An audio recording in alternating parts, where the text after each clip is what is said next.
Di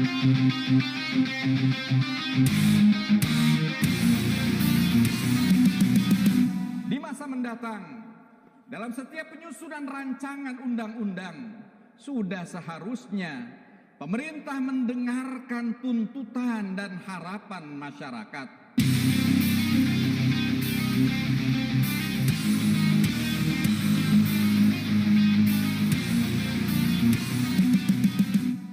Pemerintah dan DPR RI harus merangkul harapan rakyat. Jangan atas nama investasi asing, hak-hak para pekerja lokal justru dikorbankan. Jangan atas nama kemudahan izin berusaha, masa depan ekosistem lingkungan hidup dipertaruhkan. Seorang presiden, wakil presiden, dan setiap anggota parlemen dipilih dan diberi mandat oleh rakyat untuk menjadi penyambung lidah rakyat, bukan justru menjadi penyambung lidah konglomerat.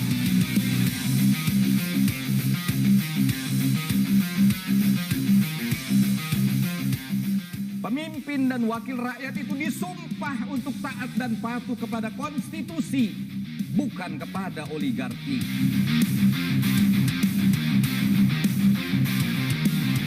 Mari bertaubat dan berkomitmen menjadi pribadi yang lebih baik, seraya terus memohon kepada Allah Subhanahu wa Ta'ala agar bangsa kita, negara kita tercinta Indonesia, senantiasa dilimpahi keberkahan dan perlindungan dari Allah Subhanahu wa Ta'ala. Mari rajut persaudaraan bangsa, bersatu untuk kemajuan NKRI. Mari tatap tahun 2022 dengan penuh harapan dan optimisme. Insya Allah kondisi bangsa kita akan menjadi lebih baik lagi. Walau anna ahlal qura amanu wattaqaw lafatahna alaihim barakatim minas samai wal ard. Kita sambut bersama Presiden Partai Keadilan Sejahtera, Bapak Haji Ahmad Syaiqo. Assalamualaikum warahmatullahi wabarakatuh. Selamat siang, salam sejahtera untuk kita semuanya. Alhamdulillahirabbil alamin. Wassalatu wassalamu ala asyrafil anbiya'i wal mursalin sayyidina wa habibina wa syafi'ina wa maulana Muhammadin wa ala alihi wa sahbihi ajma'in, amma ba'du. Yang sama-sama kita muliakan dan kita senantiasa mintakan petunjuk dan arahannya Ketua Majelis Syuro Partai Keadilan Sejahtera Habib Dr. Salim Segaf Al-Jufri, mata'anallah bituli hayatihi wa nafa'ana bi'ulumihi, amin. Dan juga yang sama-sama kita hormati dan kita banggakan para wakil ketua Majelis Syuro yang hadir secara fisik di ruangan ini adalah Dr. Ahmad Heriawan LC. Mudah-mudahan Allah senantiasa juga berikan kesehatan pada beliau. Dan juga yang hadir secara virtual Bapak Dr. Muhammad Hidayat Nur Wahid, Bapak Dr. Muhammad Sohibul Iman PhD, dan juga Bapak Suharna Surapranata MT. Yang sama-sama kita hormati Sekretaris Majelis Syuro PKS Haji Muhammad Syauqi Abdul Aziz LC. Yang sama-sama kita hormati dan kita banggakan Ketua Dewan Syariah Pusat Kiai Haji Dr. Surahman Hidayat MA beserta para ketua komisi, sekretaris dan seluruh jajaran. Juga yang sama-sama kita hormati Ketua Majelis Pertimbangan Pusat Dr. Suswono beserta sekretaris dan komisi beserta jajaran. Juga sama-sama kita hormati, kita banggakan Sekjen PKS Habib Abu Bakar Al-Habsyi yang paling sibuk dalam acara Rakernas ini. Alhamdulillah beliau tetap sehat, alhamdulillah. Juga yang sama-sama kita hormati Bendahara Umum Partai Keadilan Sejahtera Ustaz Mahfud Abdurrahman Esos beserta seluruh jajaran.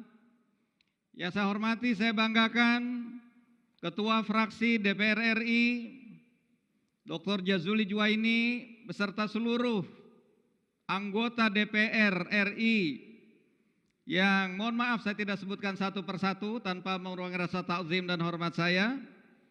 Juga hadir juga Ketua Fraksi MPR RI Bapak Insinyur Tifatul Sembiring beserta jajaran. Yang sama-sama kita hormati, hadir juga sejak awal malah ini Ketua Dewan Pakar Partai Keadilan Sejahtera yang beberapa hari yang lalu baru saja dilantik, Profesor Dr. Irwan. Ya, alhamdulillah beserta jajaran, Pak Dr. Irwan Prayitno ini sudah sejak dilantik aktif memberikan masukan-masukan kepada DPP. Jazakallah dan dokter. Juga yang sama-sama kita hormati para wasekjen, wabendum, dan tim kantor staf Presiden Partai Keadilan Sejahtera. Para DPTW yang hadir dalam kesempatan ini, Ketua DSW, Ketua MPW, dan Ketua DPW seluruh Indonesia. Saya mohon maaf juga tidak sebutkan satu persatu tanpa mengurangi rasa takzim dan hormat saya. Juga pimpinan dan anggota fraksi PKS DPRD Provinsi dan DPRD Kota Kabupaten se-Indonesia.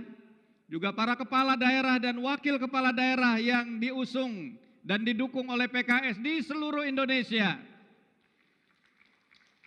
Hadir juga insya Allah membersamai kita perwakilan-perwakilan dari PIP di seluruh dunia. Ya, berikan aplaus. Seluruh kader PKS di seluruh Indonesia yang saya hormati, saya banggakan. Hadirin, hadirat saudara-saudara sekalian yang saya muliakan. Coba kita, karena ini temanya adalah semangat, ya, transformasi dan kolaborasi, saya ingin cek. Dulu kita pernah punya gelombang keadilan kan gitu ya. Sekarang yang di ruangan ini kita coba. Saya akan menyebut nanti masing-masing dari Sumbagut, Sumbaksel dan seterusnya. Yang berasal dari Sumbagut, kalau saya sebutkan Sumbagut, segera berdiri dengan teriak sekencang-kencangnya. Gitu ya. Siap? Begitu ya dari PIP. Nah, ketika yang di sini meneriakan, ya, seraya berdiri, maka di mana yang ini kelihatan nggak? Yang virtual, angkat tangannya di kamera masing-masing. Siap? Kita cek ya. Sumatera bagian utara, Sumatera bagian selatan, Banjabar, Jati Jaya, ya, Sulawesi, Kalimantan, Santri, Indonesia Timur. Wah, yang ini nggak kelihatan nih virtualnya. Itu baru tes. Nah, nanti kalau saya sebutkan Indonesia semuanya berdiri, gitu ya. Baik, kita mulai dari timur sekarang. Indonesia Timur. Ya, Santri, Kalimantan, Sulawesi, Jati Jaya, Banjabar, Sumbaksel, Sumatera bagian utara, Indonesia Luar biasa. Ya. Bapak Ibu, saudara-saudara sekalian yang saya hormati, saya banggakan. Tentu alhamdulillah puji syukur selayaknya kita panjatkan kehadirat Allah Subhanahu wa taala. Zat yang telah memberikan kepada kita limpahan nikmat karunia dan kesehatan pada kita, sehingga dalam kesempatan kali ini kita bisa melaksanakan Rakernas secara hibrid. Yang hadir di sini hadir secara fisik, tetapi yang lebih banyak lagi hadir secara virtual melalui YouTube, Zoom maupun juga media sosial yang lainnya.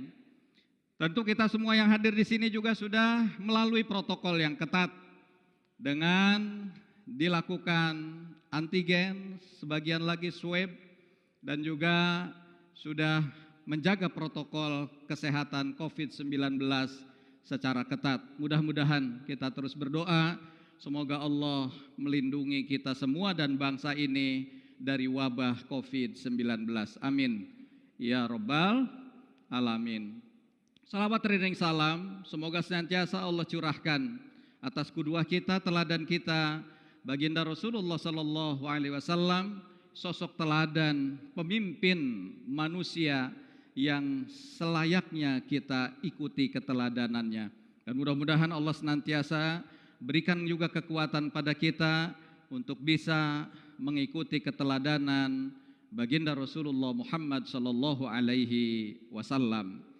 Bapak Ibu saudara-saudara sekalian, hadirin hadirat sekalian yang saya muliakan, keluarga besar PKS dan seluruh rakyat Indonesia yang menyaksikan tayangan ini yang saya cintai dan saya banggakan. Rakernas kali ini mengusung tema semangat transformasi dan kolaborasi. Transformasi dan kolaborasi menjadi kebutuhan yang tidak bisa dihindarkan. Keduanya saling berkelindan, tak dapat dipisahkan satu sama lain. Dunia kita dalam satu dekade terakhir ini mengalami perubahan-perubahan yang sedemikian cepat dan tak terbayangkan sebelumnya oleh kita. Bahkan informasi yang datang kepada kita nggak bisa lagi terbendung, yang belum pernah kita bayangkan sebelumnya. Informasi datang silih berganti, datang teramat sangat cepat, begitu derasnya. Nah, pola interaksi antar manusia mulai juga berubah secara drastis. Kita menamakan sekarang ini dengan era digital, atau sebagian menyebutnya revolusi industri 4.0. Nah, oleh karena itulah tentu kita pada titik ini sebagai partai, maka PKS harus mampu beradaptasi dengan perubahan-perubahan zaman. Siap? Siap? Allahu Akbar. Karena kalau tidak bisa berinteraksi mengikuti perkembangan dan perubahan zaman, tentu kita akan tergilas. Kita berusaha untuk melakukan transformasi digital dengan membuat digitalisasi pada program-program yang kita lakukan. Tadi sudah disampaikan oleh Sekjen, ada EKTA, ada E-Perpus, ada EBCAD, ada E-Iuran anggota, dan E-Arsip. Tentu saya mengucapkan sekali lagi jazakumullah khairan pada Sekjen beserta jajaran yang sedemikian semangat untuk mewujudkan digitalisasi, dan ini menjadi bukti bahwa kita insya Allah siap melangkah bagian dari good political party governance. Ya. Bapak Ibu saudara-saudara sekalian yang saya hormati, saya banggakan. Tentu dalam skala negara, PKS memperjuangkan agenda transformasi struktural di berbagai bidang kehidupan berbangsa dan bernegara. Seperti di bidang politik, di bidang hukum, birokrasi, sampai di bidang ekonomi.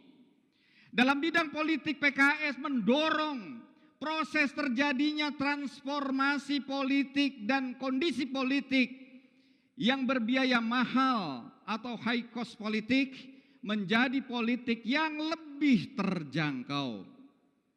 Tingginya biaya politik adalah akar dari semua permasalahan politik di Indonesia. semakin mahal biaya politik di Indonesia, maka akan semakin besar peluang terjadinya korupsi politik. Maka akan semakin rendah kualitas kebijakan-kebijakan publik dan pelayanan-pelayanan publik juga yang dihasilkan oleh pemangku jabatan akan semakin rendah. Oleh karena itu, Partai Keadilan Sejahtera sepakat dengan gagasan Komisi Pemberantasan Korupsi tentang pentingnya agenda reformasi pembiayaan politik bagi partai-partai politik yang lebih transparan, akuntabel dan mandiri.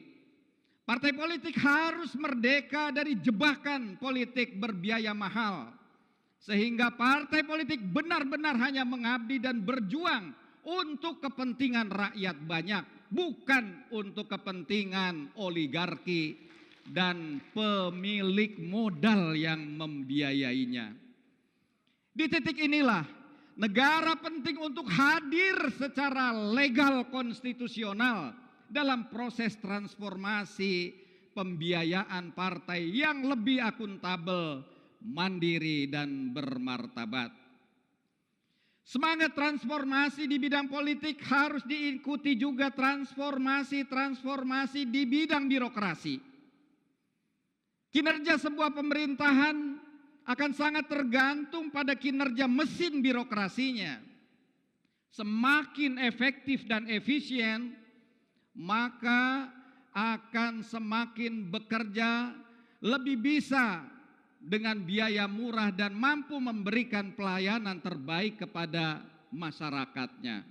Tetapi sebaliknya, semakin lambat dan berbiaya mahal, maka bisa kita pastikan juga ini menjadi petunjuk semakin buruk kebijakan dan layanan publik dari sebuah pemerintahan. Kuncinya, bagaimana kepemimpinan publik itu mampu menciptakan tatanan pemerintahan yang bersih, berintegritas, dan berwibawa, serta konsisten dalam membangun tata kelola pemerintahan yang baik atau yang biasa kita kenal dengan good governance. Bapak Ibu, saudara-saudara sekalian, sebangsa dan setanah air, di bidang ekonomi, PKS memperjuangkan agar terwujud perekonomian nasional yang berdaulat dan berkeadilan. Bung Karno pernah merumuskan sebuah konsep Trisakti.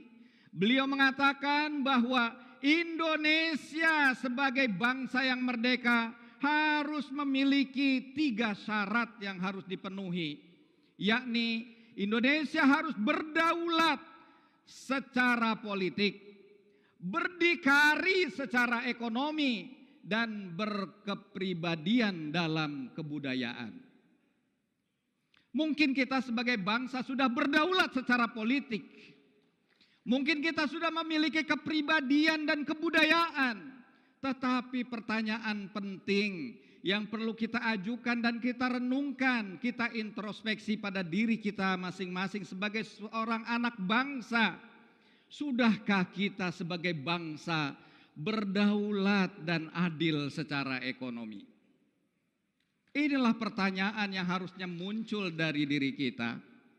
Bukan hanya Bung Karno, perhatikan juga Bung Hatta yang meyakini bahwa kedaulatan dalam ekonomi sama pentingnya dengan kedaulatan dalam politik. Beliau mengatakan, lebih baik Indonesia ini tenggelam di dasar lautan daripada menjadi embel-embel bangsa lain. Boleh jadi bangsa ini telah merdeka secara politik dan diakui eksistensinya oleh bangsa-bangsa lain di dunia. Namun demikian, apakah bangsa Indonesia sudah menjadi bangsa yang mampu menghadirkan kesejahteraan ekonomi bagi seluruh rakyatnya? Ini jadi pertanyaan kita. Apakah negara telah berhasil mewujudkan keadilan ekonomi bagi seluruh warga negaranya? Kira-kira gimana? Apakah bangsa Indonesia sudah mampu melindungi dan memanfaatkan segala kekayaan, sumber daya alam untuk sebesar-besar kemakmuran rakyatnya?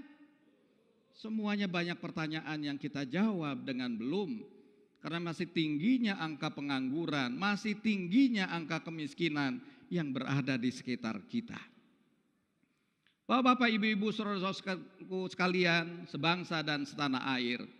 Sesungguhnya kalau kita melihat bahwa Undang-Undang Dasar Negara Republik Indonesia tahun 1945 bukan hanya konstitusi politik, bukan hanya konstitusi hukum, namun juga dia adalah konstitusi ekonomi. Amanat konstitusi pada pasal 33 ayat 3 sudah sangat jelas menyatakan bahwa bumi, air, dan seluruh kekayaan alam yang terkandung di dalamnya dikuasai oleh negara dan digunakan untuk sebesar-besar kemakmuran rakyat. Maka pertanyaan yang tentu perlu kita tanyakan pada diri kita masing-masing adalah, apakah seluruh kekayaan sumber daya alam Indonesia benar-benar sudah dikelola untuk kemakmuran rakyat atau hanya demi kepentingan segelintir konglomerat? Bapak-bapak, ibu-ibu, kader-kader PKS dan seluruh masyarakat bangsa Indonesia yang saya hormati, saya banggakan. Semangat transformasi baik dalam skala internal organisasi partai maupun dalam skala negara haruslah diiringi dengan semangat kolaborasi. Takdir historis dan sosiologis bangsa ini adalah kebinekaan atau keberagaman. Bangsa ini terlahir dengan beraneka ragam suku, beraneka ragam adat, beraneka ragam ras, dan beraneka ragam agama.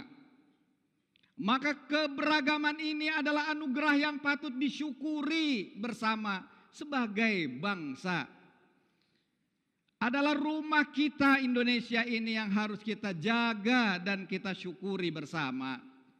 Oleh karena itu kita harus merawatnya, menjaganya dan membangunnya agar semakin kuat, semakin kokoh dan semakin nyaman untuk ditempati bersama-sama oleh seluruh anak-anak bangsa Indonesia. Semangat kolaborasi inilah yang melatar belakangi DPP PKS secara aktif membangun politik silaturahim melalui rangkaian silaturahim kebangsaan dengan berbagai elemen bangsa, lintas partai, lintas kelompok, lintas agama. Semangat transformasi bangsa akan mustahil terwujud tanpa hadirnya semangat kolaborasi di antara anak-anak bangsa. Oleh karena itu silaturahim ini kiranya bisa juga nanti diterapkan di DPW-DPW, di DPD-DPD, di DPC-DPC, dan di DPRA-DPRA. Siap? Allahu Akbar. Maka bangsa ini membutuhkan kolaborasi, bukan segregasi apalagi polarisasi. Bukan segregasi apalagi polarisasi. Ini harus dijaga oleh kita semua. Jangan sampai kita terjebak dengan segregasi dan polarisasi. Titik temu bukan malah memperbanyak dan memperlebar jurang perbedaan di antara elemen-elemen anak bangsa. Bapak, Ibu, saudara-saudara sekalian yang saya hormati, saya banggakan. Perbedaan adalah sebuah keniscayaan dari sebuah keanekaragaman bangsa. Yang terpenting dari itu semua adalah bagaimana kita sebagai anak bangsa menyikapi perbedaan-perbedaan yang ada dengan dewasa, dengan tenggang rasa, dan penuh tanggung jawab. Kita merasakan pada akhir-akhir ini ada gejala sosial yang membelah bangsa kita. Bibit-bibit perpecahan karena unsur primordialisme kesukuan dan kedaerahan telah muncul kembali. Ada sebagian kelompok yang mencoba mengadu domba antar suku, berusaha merobek tenun persaudaraan yang telah terjalin harmoni selama ini.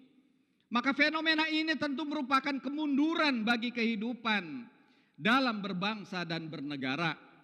Para pendiri republik ini telah menuntaskan masalah-masalah primordialisme dan memberikan pesan tentang membangun, merawat kebinekaan, dan menjaga persatuan bangsa. Kita melihat para pendiri bangsa juga memberikan keteladanan dalam peristiwa Sumpah Pemuda, semangat satu nusa, semangat satu bangsa, dan semangat satu bahasa seharusnya terus hidup dalam jiwa-jiwa setiap anak-anak bangsa Indonesia. Siap menghidupkannya?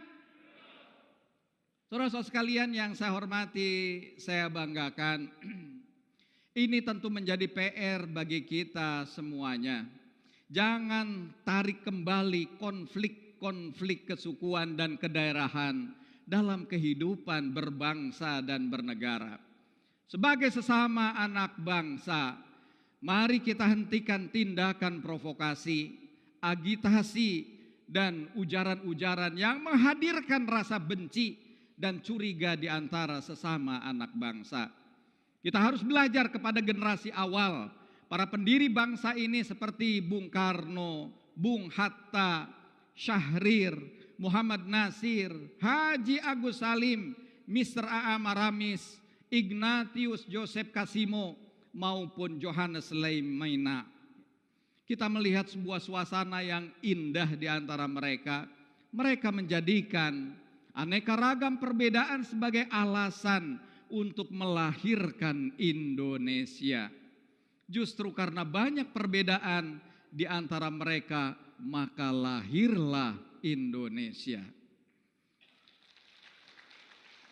Bapak, Ibu, saudara-saudara sekalian yang saya hormati, saya banggakan, sejarah mencatat bagaimana hubungan panas dingin, hubungan antara Bung Hatta, Syahrir dengan Bung Karno. Bung Hatta dan Syahrir adalah tokoh penting di Belanda yang paling rajin mengkritik perjuangan Bung Karno. Bung Hatta dan Syahrir tidak sepakat dengan pendekatan yang dilakukan oleh Bung Karno dalam perjuangannya yang lebih menekankan pendekatan politik massa dibandingkan dengan politik edukasi dan kaderisasi yang ala barat gitu ya. Hal yang sama dilakukan oleh Bung Karno. Bagi Bung Karno, pemikiran Bung Hatta dan Syahrir terlalu elitis dan menurutnya tidak akan mampu melakukan mobilisasi massa dalam berjuang melawan penjajah. Maka terlepas dari perbedaan yang tajam di antara mereka, tetapi sejarah kita mencatat bahwa demi Indonesia merdeka, ketiganya berkolaborasi dalam memperjuangkan dan mempertahankan kemerdekaan Indonesia.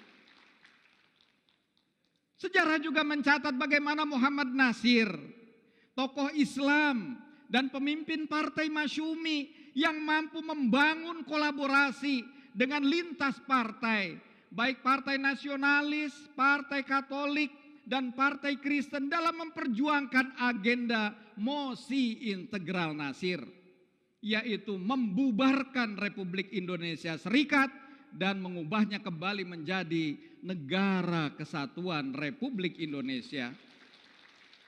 Demi keberlangsungan dan kejayaan bangsa dan negara, seluruh bentuk kepentingan individu dan kelompok itu ditanggalkan, akhirnya bersama-sama menyepakati dengan Mosi Integral Nasir ini. Dalam perjalanan sejarah berikutnya, hubungan antara Muhammad Nasir sebagai tokoh politik Islam dengan Ignatius Joseph Kasimo dari Partai Katolik Indonesia dan juga John Leimena dari Partai Kristen Indonesia terjalin dengan sangat baik.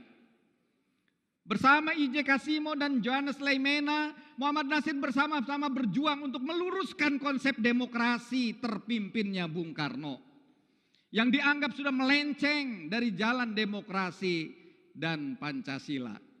Itu mereka berkolaborasi.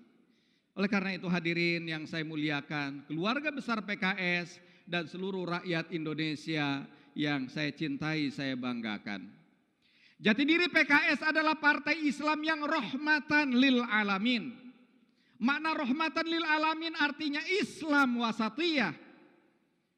Sebagaimana yang dipesankan kemarin, nasihat dan harapan dari Wakil Presiden Republik Indonesia Profesor Dr. Ma'ruf Kiai Haji Ma'ruf Amin. Ini yang dipesankan oleh beliau. PKS harus menjadi dan menjaga Islam wasatiyah. Siap kira-kira menjaga Islam wasatiyah? Yakni Islam yang berkarakter moderat, tidak ekstrim kiri maupun tidak ekstrim kanan, tetapi tetap di tengah-tengah, proporsional dan adil.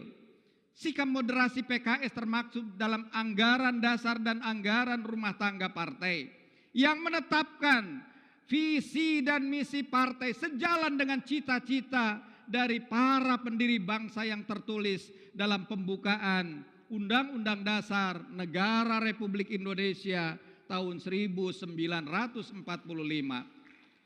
Sebagai partai Islam, PKS menempatkan visinya ingin menjadi partai pelopor dalam mewujudkan cita-cita nasional bangsa Indonesia.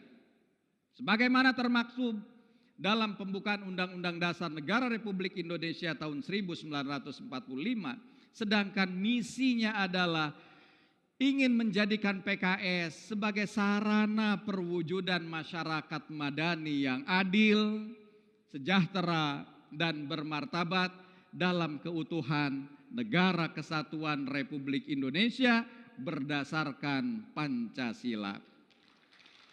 Bapak, Ibu, saudara-saudara sekalian yang saya hormati, saya banggakan, bagi PKS, Pancasila, Undang-Undang Dasar Negara Republik Indonesia tahun 1945, Negara Kesatuan Republik Indonesia, dan Bhinneka Tunggal Ika adalah konsensus dasar kehidupan berbangsa dan bernegara.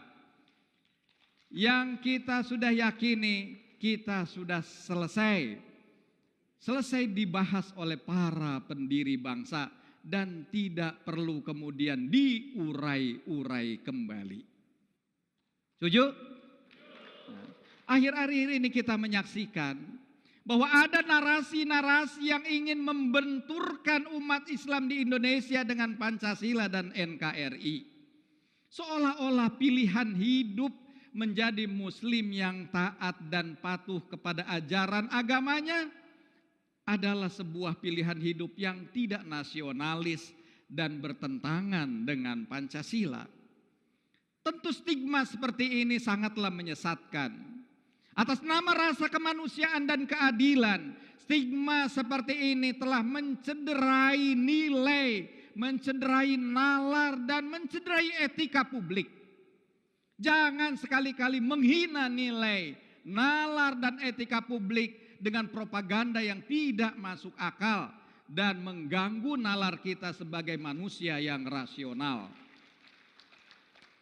Hari-hari ini kita juga kembali menyaksikan narasi-narasi yang dengan sengaja menyematkan stigma yang buruk terhadap masjid, terhadap pesantren dan sekolah Islam, seolah masjid, pesantren, dan sekolah Islam itu adalah sumber kelahiran dari radikalisme dan terorisme. Sebagai bangsa yang beradab dan berpancasila, framing dan stigma ini tidak boleh kita biarkan hidup dan berkembang luas. Kita harus luruskan dan koreksi.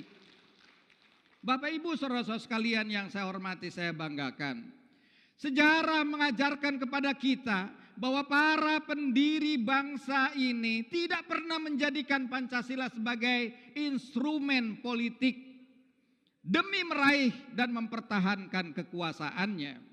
Mereka adalah sosok-sosok pemimpin yang berhasil menjadikan Pancasila sebagai wahana yang mampu mempersatukan seluruh rakyat Indonesia. Sebaliknya sejarah juga mengingatkan kepada kita bahwa para pengkhianat bangsa terbukti menjadikan Pancasila sebagai alat untuk mengadu domba dan memecah belah bangsa. Para pengkhianat ini mengklaim dirinya lah yang paling nasionalis, dirinya lah yang paling Pancasilais. Dan di saat yang sama menuduh anak-anak bangsa lainnya, khususnya kelompok Islam, sebagai kelompok radikal, sebagai intoleran dan anti Pancasila. Itulah yang terjadi sebelum meletusnya pemberontakan PKI di Madiun dan sebelum terjadinya G30S PKI pada tahun 1965. Bapak-bapak, ibu-ibu, saudara-saudara sekalian, hadirin yang saya muliakan, keluarga besar PKS, dan seluruh rakyat Indonesia yang saya cintai. Banyak yang bertanya kepada saya, kenapa PKS memilih konsisten tetap berada di luar pemerintahan, meskipun harus berjuang sendirian. Saya ingin tegaskan di hadapan kader-kader, struktur, dan seluruh bangsa Indonesia. Ada beberapa alasan. Yang pertama adalah sikap PKS sebagai oposisi di luar pemerintahan adalah hasil musyawarah Majelis Syuro yang menjadi muaranya bertemu seluruh aspirasi dan keinginan anggota dan pemilih PKS, yang oleh karena itu pilihan oposisi ini bukan hanya sekedar pilihan asal beda, tetapi merupakan pilihan politik kolektif yang secara sadar kita putuskan bersama-sama. Yang kedua, sikap PKS sebagai oposisi adalah ijtihad politik untuk menjaga kepatutan dan kepantasan negara demokrasi. PKS ingin menjadi kekuatan penyeimbang pemerintah agar roda pemerintahan berjalan di atas jalur yang tepat. Power must be checked, power must be controlled. Kekuasaan itu harus diawasi dan kekuasaan itu harus dikontrol. Karena tabiat kekuasaan memang seperti itu. Tabiat kekuasaan memang akan cenderung menyimpang. Tanpa ada kontrol dari oposisi, maka masa depan demokrasi di Indonesia perlahan-lahan akan mati. Untuk memastikan arah perjalanan pemerintah berada pada jalur yang benar sesuai konstitusi, maka dibutuhkanlah keberadaan parlemen yang kuat. DPR RI harus menjadi penyambung lidah bagi warga, bukan menjadi penyambung lidah penguasa. DPR RI adalah kepanjangan tangan rakyat Indonesia, bukan kepanjangan tangan penguasa. DPR RI bukan tukang stempel atas keinginan-keinginan pemerintah semata. Sikap oposisi PKS di parlemen terbukti mendapatkan dukungan yang banyak dari luar parlemen. Banyak sikap PKS mendapatkan pembenaran.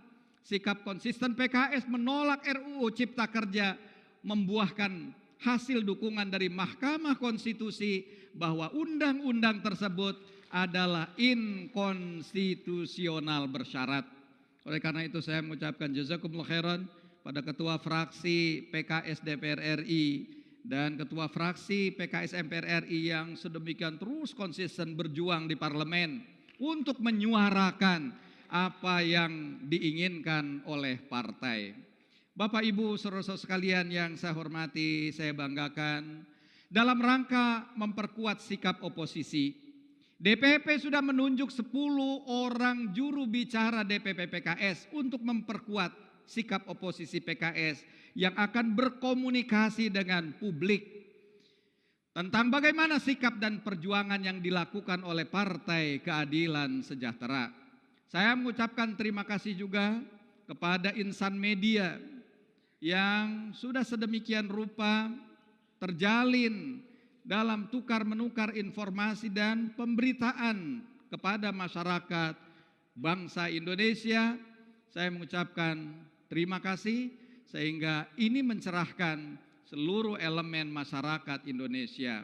PKS melihat peran besar media sebagai pilar demokrasi yang membantu masyarakat melihat dan mendengar sikap PKS terhadap sebuah persoalan, termasuk kepada kekuatan sipil, akademisi, dan para pakar yang selama ini terus menjalin komunikasi yang intens dengan Partai Keadilan Sejahtera. Hadirin hadirat sekalian yang saya muliakan, keluarga besar PKS dan seluruh rakyat Indonesia yang saya cintai. rancangan undang-undang ibu kota negara yang baru saja disetujui bersama DPR RI dan pemerintah. PKS menjadi satu-satunya fraksi yang menolak RUU tersebut.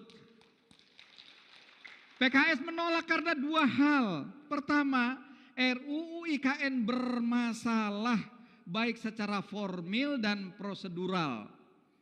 Baik secara formil atau prosedural maupun secara material atau substansial. PKS memandang bahwa RUU IKN dibahas secara tidak memadai, secara ugal-ugalan, secara serampangan, dan secara asal-asalan. Kebijakan pemindahan ibu kota tidak boleh dilakukan secara tergesa-gesa seperti itu. Sebagai pemimpin bangsa, pemerintah seharusnya bertanya kepada rakyatnya terlebih dahulu, kepada rakyat yang dipimpinnya, gelar diskusi dan serap aspirasi secara terbuka di kampus-kampus, organisasi-organisasi masyarakat, komunitas-komunitas masyarakat, kepada juga komunitas masyarakat adat, organisasi bisnis, pada pelaku-pelaku usaha, pada TNI Polri, tokoh-tokoh agama, dan tokoh-tokoh masyarakat, serikat buruh, birokrat dan pekerja. Semua stakeholder bangsa ini harusnya memberikan kontribusi apa saran-saran mereka. Tugas pemimpin sebelum mengambil keputusan adalah mendengar suara hati rakyat yang dipimpinnya. Adalah sikap yang tidak bijak jika pemimpin memaksakan kehendaknya dan kelompoknya tanpa mempertimbangkan suara hati rakyat yang dipimpinnya. Memindahkan ibu kota bukan sekedar memindahkan bangunan saja. Ini bukan sekedar properti, proyek properti, tetapi ini adalah mega proyek membangun peradaban bangsa. Memindahkan ibu kota harus dihitung seluruh variabel yang menyertainya. Di sana ada dampak ekonomi, ada dampak terhadap anggaran negara. APBN kita apakah sanggup untuk menopangnya? Di sana juga dampak-dampak masyarakat yang ada di sekitar.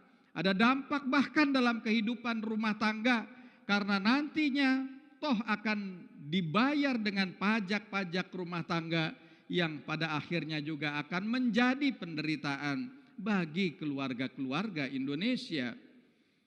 Jadi berbagai dampak-dampak itu belum lagi dampak ekologis, ekosistem satwa dan fauna, semuanya akan terdampak. Inilah yang harus diperhitungkan dengan matang dalam mengambil kebijakan pemindahan ibu kota. Banyak variabel yang harus dipertimbangkan. Terlebih lagi kita hari-hari ini masih sedang menghadapi gelombang ketiga COVID-19. Hari-hari ini rakyat semakin sulit dan menjerit betapa susahnya kehidupan ekonomi mereka. Janganlah pemerintah menambah beban kebijakan yang semakin memberatkan beban kehidupan mereka. Harga minyak goreng sekarang gimana, Bu? Naik apa turun? Harga minyak goreng naik, mahal, ya, dan langka. Tentu akan menjadi membuat ibu-ibu menjerit karena biaya hidup pasti juga akan terus semakin meningkat. Ini tentu memprihatinkan karena Indonesia adalah salah satu negara pengekspor minyak kelapa sawit mentah terbesar di dunia. Tapi ironis justru minyak goreng di kita mahal. Saya meminta kepada seluruh pejabat publik dari PKS untuk turun ke lapangan. Ya. Dengarkan langsung jeritan suara hati masyarakat. Dengarkan keluhan para petani, dengarkan keluhan para nelayan, dengarkan keluhan para pekerja dan buruh. Dengarkan keluhan-keluhan ibu-ibu di pasar-pasar. Dengarkan keluhan rakyat Indonesia di lapangan. Dan bukan hanya mendengarkan, perjuangkan aspirasi mereka melalui kebijakan-kebijakan sesuai dengan apa yang kita mampu merumuskannya. Siap? Bapak Ibu saudara-saudara sekalian yang saya hormati, keluarga besar PKS dan seluruh rakyat Indonesia yang saya hormati, saya banggakan. Demikianlah pidato yang dapat saya sampaikan dalam kesempatan ini. Sebelum saya akhiri, atas nama keluarga besar Partai Keadilan Sejahtera, kami mengucapkan selamat Harlah ke-96 Nahdlatul Ulama. Jelang 1 abad Nahdlatul Ulama merawat jagat, membangun peradaban. Terima kasih juga kepada Sekjen Partai Keadilan Sejahtera Habib Abu Bakar Al-Habsyi dan seluruh jajaran panitia Rakernas yang diketuai oleh Dr. Muhammad Razak Asyari. Di belakang terus beliau ini. Atas dedikasinya yang sungguh sangat luar biasa dalam menggelar Rakernas PKS 2022 yang begitu sangat baik dan sangat semarak. Semoga Rakernas PKS dapat menjadi momentum untuk menumbuhkan kesadaran internal dan kesadaran eksternal untuk terus melakukan transformasi dan kolaborasi dalam rangka mewujudkan cita-cita para pendiri bangsa untuk Indonesia yang merdeka, bersatu, berdaulat, adil dan makmur dalam naungan negara kesatuan Republik Indonesia. Saya ingin menyampaikan 2 buah pantun. Jalan-jalan ke kota Bekasi, keliling kota ditemani istri. Semangat transformasi dan kolaborasi, PKS kokoh melayani negeri. Satu lagi, indah pancaran sinar mentari, sungguh agung ciptaan Tuhan. Mari jaga keutuhan NKRI dengan sentuhan kebersamaan. Siap menjaga semangat? Siap menjaga transportasi? Siap menjaga kolaborasi? Allahu Akbar, Allahu Akbar, Allahu Akbar. Merdeka! Kurang lebih saya mohon maaf. Allahul muwaffiq ila aqwamit thoriq. Nasrun minallahi wa fathun qarib. Assalamualaikum warahmatullahi wabarakatuh. Waalaikumsalam warahmatullahi wabarakatuh.